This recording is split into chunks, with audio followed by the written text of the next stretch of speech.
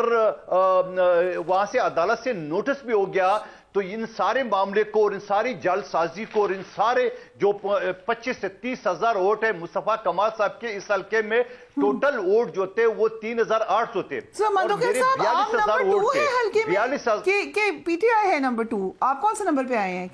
دیکھیں اگر جو انہوں نے فارم 45 بنایا تھا یا 47 بنایا تھا، اس میں انہوں نے میں نمبر 1 پہ تھا، پی ٹی آئی نمبر 2 پہ تھی، مصطفیٰ کمال صاحب نمبر 3 پہ تھا، کیونکہ ان کو پتا ہے کہ یہاں سے میں نے فیصل واڈا کو بگایا، یہاں سے میں نے شہباز شریف کو بگایا، اس وجہ سے یہ وکیل ہے، یہاں بھی یہ کورٹ کچہری جائے گا تو مجھے تیسرے نمبر پہ رکھا۔ تو میں آپ کو بتا دوں، اگر میں تیسرے نمبر پہ نہیں ہوں، پہلے نمبر پہ نہیں ہوں، تیسرے پہ ہوں، تو یہ جو ووٹ میرے پاس ہے یہ میں کس کی منہ پہ ماروں؟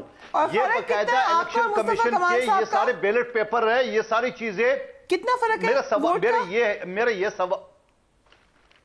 ووٹ کا فرق کتنا ہے؟ آواز کٹ گئی جی آواز آ رہی ہے آپ کو؟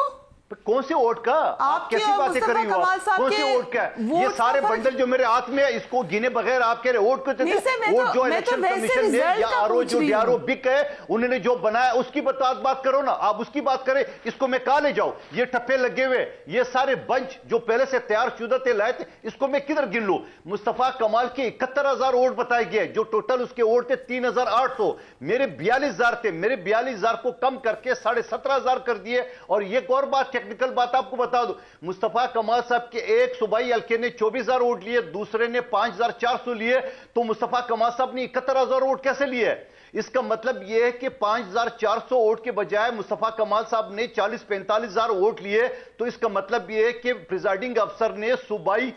بیلٹ پیپر ایشو نہیں کیے، صرف قومی ایشو کیے، تو اس کا مطلب تو اس سے بڑی داندلی، اس سے بڑا فراڈ کیا ہو سکتا ہے؟ اور اس سے پہلے میں نے ڈی آر او کے میٹنگ میں یہ بات کہی ہے کہ یہ شخص جو نا اداروں کو بدنام کر رہا ہے، اداروں کا نام لے رہا ہے، اس کو روکا جائے، کوئی کاروائی نہیں ہوئی ہے۔ تو میں آج چیف جسٹس سپریم کورٹ سے پوچھنا چاہ رہا ہوں کہ یہ جو بنڈل میں ہاتھ میں 25 سے 30,000 لے کے پھر رہا ہوں، جو باقاعدہ ویڈیو موجود ہے، ان کے لوگ اندر لے جا رہے تھے پولیس کی موجودگی میں، وہاں سے ہم نے چھینے گئے ہمارے کارکنوں نے، تو آپ مجھے بتا دو پھر آپ کہہ رہے ہیں کون سے نمبر پہ ہو؟ مندوخیل صاحب، حکومت سازی کس طریقے کی آپ دیکھ رہے ہیں؟ اور یہ جو مسئلہ آپ نے بتایا ہے، مہربانوں بتا رہی ہیں، بہت سارے لوگ اپنے فارم 45 لے کے پھر رہے ہیں،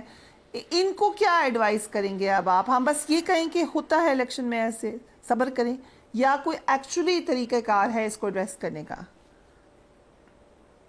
دیکھیں، آپ کی اس بات کے سوال سے پہلے جو آپ نے فہمیدہ مرزا صاحبہ کی گفتگو سنائی تھی، اس سے پہلے بھی جے ڈی اے کے نام سے جو ایک اتحاد بنا تھا، وہاں 3 ایم این اے جیتے تھے، جس میں سے 2 پیپلز پارٹی کے پاس آ گئے۔ فہمیدہ مرزا صاحبہ جو پہلی مرتبہ سپیکر بنی تھی، وہ بھی پیپلز پارٹی کے مہربانی سے بنی تھی، اور ان کے شوہر نامدار ذوالفقار مرزا صاحب نے کہا کہ میرے تن میں جو کپڑے یہ بھی سرداری صاحب کے دیے ہوئے، تو اس سے ذرا یہ پوچھتے تھے آپ، اسے وہ پوچھتے تھے، یہ انہیں خود کہا ہے، یہ انہوں نے خود کہا، میں نہیں کہہ رہا ہوں۔ ان سے ذرا یہ پوچھو کہ آپ 5 سال ایم این اے تھی، آپ نے اپنے حلقے میں کیا 2 روپے، سن لے 2 روپے، آپ نے میری بہن مجھے سنایا تھا ان کا، تو مجھے اپنا جواب دینے دو نا، ایک طرفہ کہانی ریڈیو کی چلے گا نا۔ دیکھیں بات یہ ہوتا نا، انہوں نے جب ان کے حلقے میں 2 روپے کا کام نہیں ہوتا ہے تو لوگ پیپلز پارٹی کی طرف دیکھیں گے۔ اور پچھلے دنوں میں جنہوں نے وہ مریدوں کا جو ایک اجتماع کیا ہے، وہ سارے مرید جو ہے نا وہ پیپلز پارٹی کی جالے ہیں، کیونکہ سندھ میں یہ عام بات ہے کہ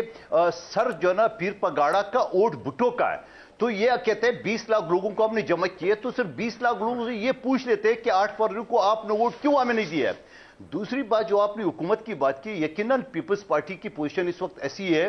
کہ اگر ہم کسی کا ساتھ نہ دیں، پی ٹی آئی یا نون لیگ کا، تو یہ اسمبلی نہیں چلے گی۔ 29 تاریخ اسی مہینے کی لاسٹ ڈیٹ ہے، اگر اسمبلی کے اجلاس بلایا گیا، اسمبلی بن گئی ہے یا حکومت بن گیا تو ٹھیک ہے، نہیں تو یہ آٹومیٹکلی ختم ہو جائے گے۔ اور اب آپ مجھے بتا دو کہ ہم اگر مذاکرات کر رہے ہیں مسلم لیگ نون کے ساتھ، میں یا دانیال صاحب یا مہربانو قریشی صاحبہ نے جب ووٹ مانگا ہوگا لوگوں سے، تو ہم نے لوگوں کے ساتھ وعدے کی ہے یا کچھ ہم نے باتیں بتائی ہوگی کہ یہ ہمیں ووٹ دو، ہمارے یہ پلان ہے، تو ہم کیا مسلم لیگ نون سے نہیں پوچھیں گے کہ آپ کی کیا پلان ہے؟